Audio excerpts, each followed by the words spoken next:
Sebutkanlah amalmu yang paling engkau kenang, yang paling ikhlas dan tulus, lalu minta kepada Allah berwasilah dengannya.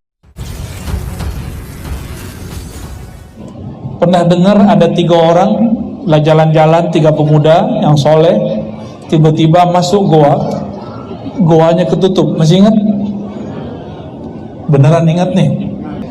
Yang pertama, dulu dia punya orang tua, nggak makan dan minum kecuali orang tuanya makan minum dulu. Yang kedua, orang ini punya kesempatan untuk melecehkan putri dari pamannya, tapi ketika si putri itu mengatakan ittaqillah ya akhi, takutlah kepada Allah wahai saudara sepupuku, dia langsung mental dan dia kemudian tobat kepada Allah. Berarti dia punya kesempatan tapi dia tidak lakukan. Maka orang-orang yang berkesempatan maksiat lalu tidak bermaksiat, Allah berikan nur dalam dirinya. Dan yang ketiga, ada orang punya pekerjanya dikasih gaji, tapi gaji mau dikasih dia hilang. Dia pikir nih gaji mau diapain, akhirnya dibeliin domba betina. Domba betinanya beranak pinak. Setelah sekian tahun, dombanya puluhan. Tiba-tiba kejadianlah mereka bertiga ini masuk ke dalam goa. Semuanya kemudian bercerita. Yang ketiga tadi ceritanya agak tragis. Domba udah banyak, anak buahnya datang. Apa kata anak buahnya nih? Wahai tuan, gajiku mana? Yang dulu 1 ekor domba. Kata tuannya, aku beliin domba lalu aku ternak. Tuh hasilnya. Dia bilang, ya udah kamu di rumah aja biar saya bawa pulang semua. Itu semua domba dibawa pulang semua dan tidak ada bagi hasil. Harusnya ada bagi hasil. Apa kata dia? Ya Allah, gemes. Tapi dia terima. 3 orang ini ketika masuk ke dalam goa, dorong-dorong nggak bisa. Maka mereka kemudian mengatakan, wahai sahabatku, sekarang kita bersaudara, Tuhan kita sama. Sebutkanlah amalmu yang paling engkau kenang, yang paling ikhlas dan tulus, lalu minta kepada Allah berwasilah dengannya. Maka yang pertama menyebutkan, ya Rabb, saya tidak pernah makan sampai ayah ibu saya makan. Kebuka dikit. Mereka coba keluar, baru keluar 1 tangan. Yang kedua berdoa lagi. Ternyata setiap kali doa Allah turunkan malaikat. Cuma malaikatnya nggak boleh buka banyak-banyak, buka aja dikit. Lalu doa lagi yang kedua, ya Allah, dulu saya berkesempatan maksiat, lalu saya tidak maksiat. Dibuka lagi, dibuka, tapi baru masuk 2 tangan. Belum bisa, badannya mungkin sudah seperti bapak-bapak ini, sudah ada kemajuan perut. Dan yang ketiga, ya Allah, maka ini yang paling hebat. Dia bersedekah, dia menyedekahkan semua yang dia cari, yang dia kumpulkan. Ya Allah, jatah saya banyak. Kalau saya mau adil, cukup ambil 1 domba kasih ke orang itu. Tapi aku ikhlas ya Allah, langsung kubuka semua. Ini dahsyatnya doa pakai sedekah. Disebut tawassul dengan amal soleh. Baik orang tua, amal soleh. Meninggalkan maksiat, amal soleh. Lalu bersedekah, amal soleh. Kita sebutkan amal, itu namanya tawassul. Tawassul apa namanya? Bil amal soleh. Tapi saya tanya lagi, yang memberitahu kita bahwa A, B, C, D itu amal soleh siapa? Guru. Guru taunya dari siapa?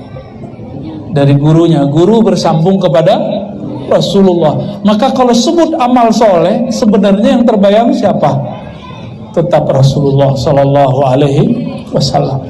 Maka semua tawasul ke Nabi Muhammad. Itu sebabnya ada tawasul yang paling tinggi. Apa itu? Tawassul dengan Nabi Muhammad Sallallahu Alaihi Wasallam. Jadi kenapa doa-doa belum diangkat? Mungkin Bapak Ibu doa itu ngeluh doang, sama ngasih tahu ke Allah. Allah itu pernah lupa nggak sama kita? Allah itu pernahkah ketika kita dicipta lalu salah kirim rezeki, pernah nggak? Salah kirim jodoh, pernah nggak? Salah kirim jabatan, pernah nggak?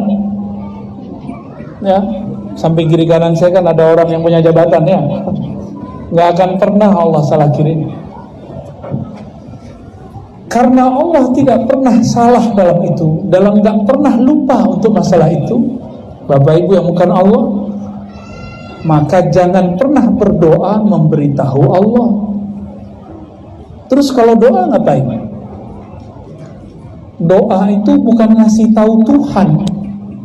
Doa itu cukup curhat-curhatan aja. Seperti anak kecil manja-manja kepada orang tuanya, sebagaimana hamba bermanja kepada Tuhannya Allah Subhanahu. Gimana? Doa kita gimana? Bapak Ibu lagi ngasih tahu Allah ya? Ya Allah, hari ini saya minta A, B, C, D, kok belum dikasih?